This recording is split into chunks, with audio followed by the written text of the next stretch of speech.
حضرت ام سلیم رضی اللہ عنہا کا لڑکے کے مرنے پر عمل۔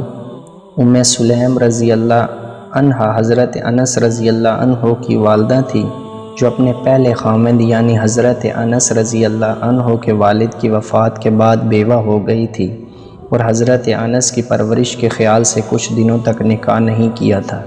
اس کے بعد حضرت ابو طلحہ رضی اللہ عنہ سے نکاح کیا، جن سے ایک صاحبزادے ابو عمیر رضی اللہ عنہ پیدا ہوئے، جن سے حضور اقدس صلی اللہ علیہ وسلم جب ان کے گھر تشریف لے جاتے تو ہنسی بھی فرمایا کرتے تھے۔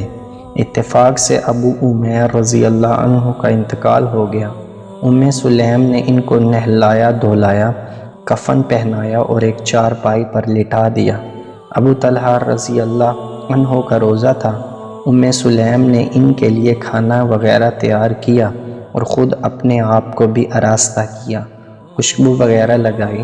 رات کو خامد آئے، کھانا وغیرہ بھی کھایا۔ بچے کا حال پوچھا تو انہوں نے کہہ دیا کہ اب تو سکون معلوم ہوتا ہے، بالکل اچھا ہو گیا اور بے فکر ہو گئے۔ رات کو خامد نے صحبت بھی کی۔ صبح کو جب وہ اٹھے تو کہنے لگے کہ ایک بات دریافت کرنا تھی۔ اگر کوئی شخص کسی کو مانگی چیز دے دے، پھر وہ اسے واپس لینے لگے تو واپس کر دینا چاہیے یا اسے روک لے، واپس نہ کرے؟ وہ کہنے لگے کہ ضرور واپس کر دینا چاہیے، روکنے کا کیا حق ہے، مانگی چیز کا تو واپس کرنا ہی ضروری ہے۔